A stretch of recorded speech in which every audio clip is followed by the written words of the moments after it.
ಇನ್ನು ರಾಜಕೀಯ ಬೆಳವಣಿಗೆಗಳ ಮಧ್ಯೆ ತಣ್ಣಗಾಗಿದ್ದಂತಹ ಧರ್ಮಸ್ಥಳದ ಬುರುಡೆ ಪ್ರಕರಣಕ್ಕೆ ಈಗ ಮಹತ್ವದ ಮರುಜೀವ ಸಿಕ್ಕಿದೆ. ಯಾಕೆಂದರೆ 100 ಶವಗಳನ್ನು ಹೂತಿಟ್ಟಿದ್ದೇನೆ ಅಂತೇಳಿ ಮಾಸ್ಕ್ ಮ್ಯಾನ್ ಆಗಿ ಬಂದಿದ್ದಂತಹ ಚಿನ್ನಯ್ಯ ಈ ಒಂದು ಪ್ರಕರಣದಲ್ಲಿ ಮೊದಲಿಗೆ ದೂರುದಾರ ಆಗ್ತಾನೆ. ಅದರ ಆಧಾರದ ಮೇಲೆ ಸರ್ಕಾರ SIT ರಚಿಸುತ್ತೆ. ಆ SIT ಈಗ ತನ್ನ ತನಿಖಾ ವರದಿಯನ್ನು ಕೋರ್ಟ್ಗೆ ಸಲ್ಲಿಕೆ ಮಾಡಿದೆ. ಶೀಘ್ರದಲ್ಲೇ ಸರ್ಕಾರಕ್ಕೂ ಧರ್ಮಸ್ಥಳದ ತನಿಖಾ ವರದಿ ಸಲ್ಲಿಕೆ ಆಗಲಿದ್ದು ಬೆಳಗಾವಿ ಅಧಿವೇಶನದಲ್ಲಿ ವರದಿಯನ್ನು ಇಡ್ತೀನಿ ಅಂತ ಗೃಹ ಸಚಿವರು ಹೇಳಿದ್ದಾರೆ.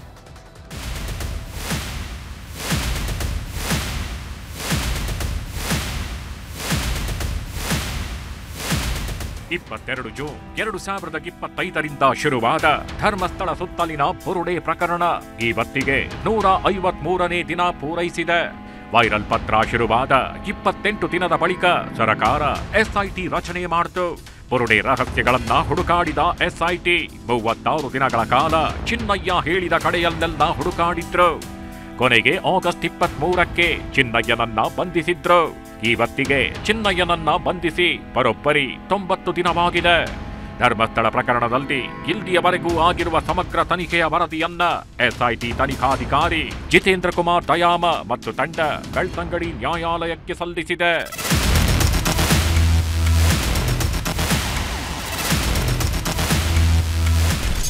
ಬೆಳ್ತಂಗಡಿ ಕೋರ್ಟ್ಗೆ 3923 ಪುಟಗಳ ತನಿಖಾ ವರದಿ ಸಲ್ಲಿಸಿದ್ದಾರೆ.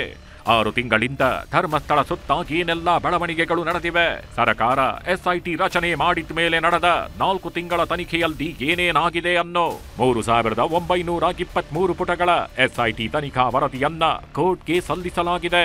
ತನಿಖೆಗೆ ಕರೆದಾಗ ಕೋರ್ಟ್ ತಡೆ ತಂದ ಬಗ್ಗೆಯೂ ಉಲ್ಲೇಖವಿದೆ. ಚಿನ್ನಯ್ಯನ ಹೇಳಿಕೆಗಳು, ಆತನ ಜೊತೆ ನಡೆಸಿದ ಮಹಜರು, 17ಕ್ಕೂ ಹೆಚ್ಚು ಜಾಗದಲ್ಲಿ ಶೋಧ ನಡೆಸಿದಾಗ ಸಿಕ್ಕಿದ್ದೇನು, ಪೂರಕ ಸಾಕ್ಷಿಗಳ ಜೊತೆಗೆ ಫೋಟೋ ವಿಡಿಯೋ ಹೇಳಿಕೆಗಳ ಬಗ್ಗೆಯೂ ಉಲ್ಲೇಖವಿದೆ. ಹಾಗೆ FSL ಲ್ಯಾಬ್ಗಳ ವರದಿಗಳ ಬಗ್ಗೆಯೂ SIT ಉಲ್ಲೇಖಿಸಿದೆ. ಎಲ್ಲಕ್ಕಿಂತ ಮುಖ್ಯವಾಗಿ ಧರ್ಮಸ್ಥಳ ವಿರುದ್ಧ ಹೇಗೆಲ್ಲ ಷಡ್ಯಂತ್ರ ರೂಪಿಸಿದ್ರು, ಧರ್ಮಸ್ಥಳ ಸುತ್ತಲಿನ ಷಡ್ಯಂತ್ರಕ್ಕೆ ಪ್ರೇರಣೆ ಕೊಟ್ಟಿದ್ಯಾರು, ತಲೆ ಬುರುಡೆ ಎಲ್ಲೆಲ್ಲಿಗೆ ತೆಗೆದುಕೊಂಡು ಹೋಗಿದ್ರು, ಬುರುಡೆ ತಂದಿದ್ಯಾರು, ಕೊಟ್ಟಿದ್ಯಾರು, ಎಲ್ಲಿಂದ ತಂದ್ರು ಅನ್ನೋದನ್ನು SIT ಕೋರ್ಟ್ಗೆ ಸಲ್ಲಿಸಿದೆ.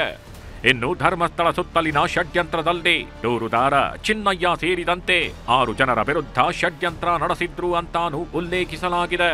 ದೂರು ಕೊಟ್ಟು ಈಗ ಆರೋಪಿಯಾಗಿರುವ ಬುರುಡೆ ಚಿನ್ನಯ್ಯನ ಬಗ್ಗೆ, ಚಿನ್ನಯ್ಯನಿಗೆ ಆಶ್ರಯ ಕೊಟ್ಟಿದ್ದ ಮಹೇಶ್ ಶೆಟ್ಟಿ ತಿಮರೋಡಿ ಜೊತೆ ಸೇರಿಕೊಂಡಿದ್ದ ಗಿರೀಶ್ ಮಟ್ಟಣ್ಣನವ, ಸುಜಾತಾ ಭಟ್ ಬಗ್ಗೆ, ವಿಠ್ಠಲ್ ಗೌಡ ಮತ್ತು ಜಯಂತಿ ಬಗ್ಗೆ ಕೊಟ್ಟಿರುವ ಹೇಳಿಕೆಗಳನ್ನು SIT ತನಿಖಾ ವರದಿಯಲ್ಲಿ ಸೇರಿಸಲಾಗಿದೆ.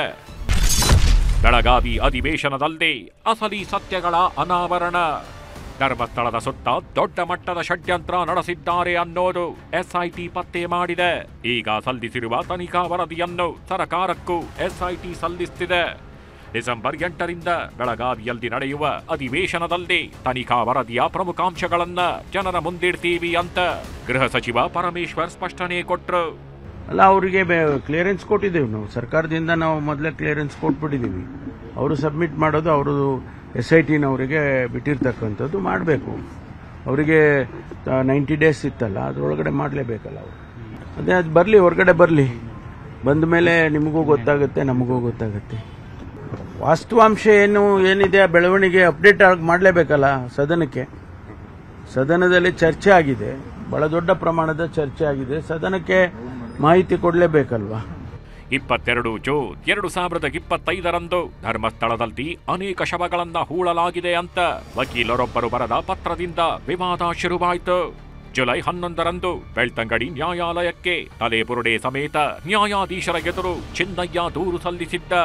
ಜುಲೈ 19ಕ್ಕೆ ರಾಜ್ಯ ಸರ್ಕಾರ ಸಮಗ್ರ ತನಿಖೆಗೆ SITಯನ್ನು ರಚಿಸಿತ್ತು. ಆಮೇಲೆ ಜುಲೈ 28ಕ್ಕೆ ಮೊದಲ ಸಲ ಧರ್ಮಸ್ಥಳದ ನೇತ್ರಾವತಿ ಸ್ನಾನಘಟ್ಟದಲ್ಲಿ ಬುರುಡೆ ಚಿನ್ನಯ್ಯ ತೋರಿಸಿದ ಜಾಗಗಳನ್ನ ಗುರುತಿಸಿ ಬುರುಡೆ ರಹಸ್ಯಗಳನ್ನ ಹುಡುಕೋಕೆ ಶುರು ಮಾಡಿದ್ರು. ಕೊನೆಗೆ ಚಿನ್ನಯ್ಯ ಸೇರಿ ಅನೇಕರು ಧರ್ಮಸ್ಥಳದ ವಿರುದ್ಧ ದೊಡ್ಡ ಷಡ್ಯಂತ್ರ ನಡೆಸಿದ್ರು ಅಂತ ಚಿನ್ನಯ್ಯನನ್ನೇ ಬಂಧಿಸಿದ SIT ಟೀಮ್ ಇಡೀ ಪ್ರಕರಣಕ್ಕೆ ಟ್ವಿಸ್ಟ್ ಕೊಡ್ತು. ಈಗ SIT ಚಾರ್ಜ್ ಶೀಟ್ ಸಲ್ಲಿಸಿದ್ದು ಯಾವ್ಯಾವ ಸತ್ಯಗಳು ಹೊರಗೆ ಬರುತ್ತೆ ಅನ್ನೋದನ್ನ ಇಡೀ ದೇಶವೇ ಎದುರು ನೋಡ್ತಿದೆ. Bureau report, news 18. ಬೆಂಗಳೂರಲ್ಲಿ ನಿನ್ನೆ ಮಠಮಠ ಮಧ್ಯಾಹ್ನ 7 ಕೋಟಿ 11 ಲಕ್ಷ ರೂಪಾಯಿ ಹಣವನ್ನು ದರೋಡೆಕೋರರು ನಡು ರಸ್ತೆಯಲ್ಲಿ ಎಗರಿಸ್ಕೊಂಡು ಹೋದರು. ನಿನ್ನೆಯಿಂದ ಪೊಲೀಸರು ಕಣ್ಣಿಗೆ ಎಣ್ಣೆ ಬಿಟ್ಕೊಂಡು ಹುಡುಕಾಡ್ತಾ ಇದ್ದಾರೆ. 100ಕ್ಕೂ ಹೆಚ್ಚು CCTVಗಳನ್ನು ಶೋಧಿಸಿದ್ದಾರೆ. 40 ಪೊಲೀಸ್ ಅಧಿಕಾರಿಗಳ ತಂಡ ಇದಕ್ಕಾಗಿ ರಚನೆಯಾಗಿ ತನಿಖೆ ನಡೆಸ್ತಾ ಇದೆ. ಆದರೆ ರಾಬರಿ ಮಾಡಿದವರು ಎಲ್ಲಿದ್ದಾರೆ ಆ ಸುಳಿವು ಇನ್ನೂ ಕೂಡ ಕನ್ಫರ್ಮ್ ಆಗಿಲ್ಲ.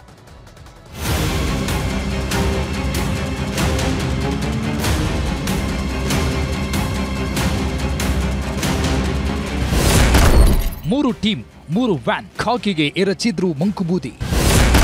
2 ಅರೆಸ್ಟ್, ಪೊಲೀಸರೇ ಮಾಡಿದ್ರ ನೆಗ್ಲೆಕ್ಟ್. ಮಠಮಠ ಮಧ್ಯಾಹ್ನದ ಹೊತ್ತು ಇಡೀ ಬೆಂಗಳೂರು ಗಿಜಿಗುಡ್ತಿತ್ತು. ಇಂಥ ಹೊತ್ತಲ್ಲೇ ಸಣ್ಣ ಪುಟ್ಟ ಕಳ್ಳತನ ಆಗೋದೇ ಕಮ್ಮಿ. ಅಂಥದ್ರಲ್ಲಿ ಬೆಂಗಳೂರಿನ ಹೃದಯ ಭಾಗದಲ್ಲೇ 7 ಕೋಟಿ ರಾಬರಿ ನಡೆದೋಗಿತ್ತು. ಪೊಲೀಸರಿಗೆ ಸಣ್ಣ ಸುಳಿವನ್ನು ಕೊಡದಂತೆ ಕೋಟಿ ಹಣವನ್ನ ಕರ್ನಾಟಕದ ಗಡಿ ದಾಟಿಸಿ ಆಗಿತ್ತು. ಪಕ್ಕಾ ಪ್ಲಾನ್ ಮಾಡಿಕೊಂಡು ಬಂದಿದ್ದ ದರೋಡೆಕೋರರ ಪಡೆ ಬರೋಬ್ಬರಿ 1 ಗಂಟೆಗಳ ಕಾಲ ಯಾರೊಬ್ಬರಿಗೂ ಅನುಮಾನ ಬಾರದಂತೆ ಎಲ್ಲ ಕೆಲಸವನ್ನ ಮಾಡಿ ಮುಗಿಸಿದ್ರು. ಪೊಲೀಸರಿಗಿಂತಲೂ 1 ಹೆಜ್ಜೆ ಮುಂದಿಟ್ಟಿದ್ದ ಖದೀಮರ ಗ್ಯಾಂಗ್ ಖಾಕಿ ಪಡೆಯ ನಿರ್ಲಕ್ಷ್ಯವನ್ನೇ ಬ್ರಹ್ಮಾಸ್ತ್ರ ಮಾಡಿಕೊಂಡು ಗಡಿ ದಾಟಿ ಹೋಗಿದ್ರು.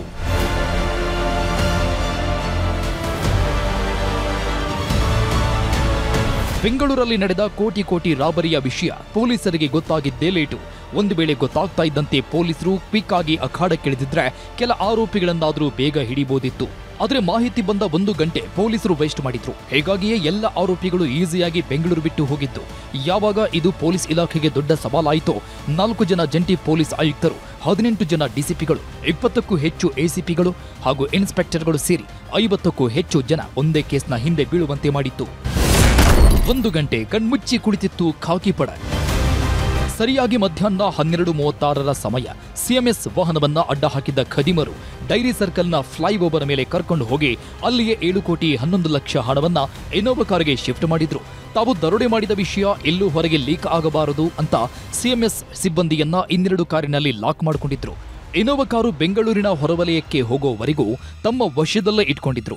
1 ಗಂಟೆ ಸುಮಾರಿಗೆ ಭಟ್ಟರಹಳ್ಳಿ ಮೂಲಕ ಇನೋವಾ ಕಾರು ಸಿಟಿ ದಾಟ್ತಿದ್ದಂತೆ ಸಿಎಂಎಸ್ ಸಿಬ್ಬಂದಿ ಮೊಬೈಲ್ ಕಸ್ಕೊಂಡು ಅಲ್ಲೇ ಬಿಟ್ಟು ಎಸ್ಕೇಪ್ ಆಗಿದ್ರು. ಮಧ್ಯಾಹ್ನ 1:16ರ ಸುಮಾರಿಗೆ ಡಿಸಿಪಿ ಕಚೇರಿಗೆ ಸಿಎಂಎಸ್ ಸಿಬ್ಬಂದಿ ದರೋಡೆಯ ಮಾಹಿತಿ ನೀಡಿದ್ರು.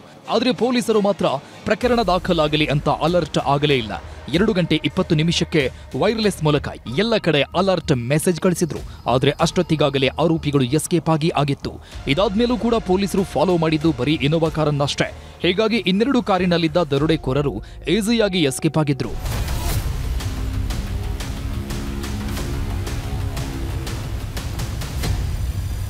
ದರೋಡೆಕೋರರ ಬೆನ್ನು ಬಿದ್ದ ಖಾಕಿ ಪಡೆ ಬೆಂಗಳೂರಿನ ಮೂಲೆ ಮೂಲೆಯಲ್ಲೂ ಜಾಲಾಡಿದ್ರು. 100ರಿಂದ 150ಕ್ಕೂ ಹೆಚ್ಚು ಸಿಸಿಟಿವಿ ಪರಿಶೀಲಿಸಿದಾಗ ಆಂಧ್ರದ ಚಿತ್ತೂರು ಹಾಗೂ ತಿರುಪತಿಗೆ ಆರೋಪಿಗಳು ಎಸ್ಕೇಪ್ ಆಗಿರೋ ಸುಳಿವು ಸಿಕ್ಕಿತ್ತು. ಇದರ ಜಾಡು ಹಿಡಿದು ಹೊರಟ ಖಾಕಿ ಪಡೆ ಚಿತ್ತೂರಲ್ಲಿ 2 ಆರೋಪಿಗಳ ಜೊತೆಗೆ ಇನೋವಾ ಕಾರನ್ನು ಲಾಕ್ ಮಾಡಿದ್ದಾರೆ. ಆದರೆ ಉಳಿದವರು ತಿರುಪತಿ ಕಡೆ ಮುಖ ಮಾಡಿರೋ ಮಾಹಿತಿ ಸಿಕ್ಕಿದ್ದು ಅಲ್ಲಿಗೂ ಖಾಕಿ ಪಡೆ ಲಗ್ಗೆ ಇಟ್ಟಿದೆ. ಇದೆಲ್ಲದರ ಮಧ್ಯೆ ಈಗ ಸಿಎಂಎಸ್ ಸಿಬ್ಬಂದಿ ಮೇಲೂ ಸಾಕಷ್ಟು ಅನುಮಾನ ಮೂಡೋದಕ್ಕೆ ಶುರುವಾಗಿದೆ. 7 ಕೋಟಿ ರಾಬರಿ ಕೇಸ್ನಲ್ಲಿ ಸಿಎಂಎಸ್ ಸಿಬ್ಬಂದಿಯೇ ಪ್ರೈಮ್ ಸಸ್ಪೆಕ್ಟ್. 7 ಕೋಟಿ ದರೋಡೆ ಕೇಸ್ನಲ್ಲಿ ಸಿಎಂಎಸ್ ಸಿಬ್ಬಂದಿ ಮೇಲೆಯೇ ಅನುಮಾನ ಕಾಡುವುದಕ್ಕೆ ಶುರುವಾಗಿದೆ. ರಾಬರ್ಸ್ ಗ್ಯಾಂಗ್ಗೂ ಸಿಎಂಎಸ್ ಸಿಬ್ಬಂದಿಗೂ ಕಾಂಟ್ಯಾಕ್ಟ್ ಇದೆಯಾ ಅನ್ನೋ ಶಂಕೆ ದಟ್ಟವಾಗ್ತಿದೆ. 7 ಕೋಟಿ ಹಣ ಸಾಗಿಸ್ತಾ ಇದ್ದ ಸಿಎಂಎಸ್ ವಾಹನದಲ್ಲಿ ಕೆಲ ತಾಂತ್ರಿಕ ಸಮಸ್ಯೆಗಳಿದ್ವಂತೆ. ಅದರಲ್ಲೂ ವಾಹನದಲ್ಲಿದ್ದ ಸೀಕ್ರೆಟ್ ಬಟನ್ ಬಗ್ಗೆ ದರೋಡೆಕೋರರಿಗೆ ಮಾಹಿತಿ ಗೊತ್ತಾಗಿದ್ದು ಹೇಗೆ ಅನ್ನೋ ಅನುಮಾನ ಮೂಡ್ತಿದೆ. ಸಿಎಂಎಸ್ ವಾಹನದಲ್ಲಿ ಆಟೋಮ್ಯಾಟಿಕ್ ಲಾಕಿಂಗ್ ಸಿಸ್ಟಮ್ ಇರುತ್ತೆ. 2ನೇ ಡೋರ್ ಮೇಲೂ ಸೀಕ್ರೆಟ್ ಬಟನ್ ಇರುತ್ತೆ. ಆ ಬಟನ್ ಒತ್ತಿದ್ರೆ ಮಾತ್ರ ಹಣ ಇಟ್ಟಿರುವ ಲಾಕರ್ ಓಪನ್ ಆಗೋದು, ಕ್ಲೋಸ್ ಆಗೋದು. ಈ ಎಲ್ಲ ವಿಚಾರ ಆರೋಪಿಗಳಿಗೆ ಹೇಗೆ ಗೊತ್ತಾಯಿತು? ಈ ವಿಚಾರವನ್ನ ಸಿಬ್ಬಂದಿಗೆ ದರೋಡೆಕೋರರಿಗೆ ಹೇಳಿದ್ರ ಅನ್ನೋ ಅನುಮಾನ ಮೂಡಿಸಿದೆ. ಜೊತೆಗೆ ಚಾಲಕನ ಸ್ಟೇರಿಂಗ್ ಬಳಿಗೆ ಸೈರನ್ ಬಟನ್ ಸಹ ಇರುತ್ತೆ. ಅದನ್ನಾದ್ರೂ ಡ್ರೈವರ್ ಪ್ರೆಸ್ ಮಾಡಿದ್ರೆ ಎಲ್ಲರೂ ಅಲರ್ಟ್ ಆಗ್ತಿದ್ರು. ಸಿಎಂಎಸ್ ಸಿಬ್ಬಂದಿ ಹೇಳ್ತಿರೋದೊಂದೇ ಗನ್ ಪಾಯಿಂಟ್ ಇಟ್ರು ಅಂತ. ಆದ್ರೆ 7 ಕೋಟಿ ಸಾಗಿಸ್ತಾ ಇದ್ದ ವಾಹನದಲ್ಲಿದ್ದ 4ರಲ್ಲಿ ಯಾರೊಬ್ಬರಿಗೂ ಸಣ್ಣದೊಂದು ಗಾಯಗಳಾಗಿಲ್ಲ. 2 ಗನ್ಮೆನ್ಗಳ ಬಳಿ ವೆಪನ್ ಇದ್ರೂ ಬಳಕೆಯಾಗಿಲ್ಲ. ಈ ಎಲ್ಲ ಅನುಮಾನಗಳ ಕಾರಣಕ್ಕಾಗಿ ಎಲ್ಲ ಸಿಬ್ಬಂದಿಯನ್ನ ಠಾಣೆಯಲ್ಲಿಟ್ಟು ವಿಚಾರಣೆ ನಡೆಸಲಾಗ್ತಿದೆ. ಇಂಪಾರ್ಟೆಂಟ್ ವಿಷಯ ಅಂದ್ರೆ ಸೆಪ್ಟೆಂಬರ್ 16ನೇ ತಾರೀಖು ಚಡಚಣದಲ್ಲಿ ಎಸ್ಬಿಐ ದರೋಡೆಯಾಗಿತ್ತು. ಅವತ್ತಿನಿಂದ ಇವತ್ತಿನವರೆಗೆ ತನಿಖೆ ನಡೀತಿದ್ರೂ ಪ್ರಮುಖ ಆರೋಪಿಗಳು ಸಿಕ್ಕಿಬಿದ್ದಿಲ್ಲ. ಹಾಗೆಯೇ ಜನವರಿ ತಿಂಗಳಲ್ಲಿ ಬೀದರ್ನಲ್ಲೂ ದರೋಡೆ ನಡೆದಿತ್ತು. ಅವತ್ತು ನಡೆದ ಗುಂಡಿನ ದಾಳಿಯಲ್ಲಿ ಓರ್ವ ಸಿಬ್ಬಂದಿ ಪ್ರಾಣವನ್ನೇ ಬಿಟ್ಟಿದ್ರು. ಆ ಪ್ರಕರಣ ನಡೆದು 10 ತಿಂಗಳೇ ಆಗೋಯ್ತು. ಆದರೂ ಕೂಡ ಹಂತಕರು ಸಿಕ್ಕಿಲ್ಲ. ಹೀಗಾಗಿ ಬೆಂಗಳೂರು ದರೋಡೆ ಪ್ರಕರಣ ಸಾಕಷ್ಟು ಕುತೂಹಲ ಹುಟ್ಟಿಸಿದೆ. ಕ್ಯಾಮರಾ ಪರ್ಸನ್ ವೆಂಕಟೇಶ್ವರಲು ಜೊತೆ Madesh, crime bureau, news 18 Kannada, Bengaluru.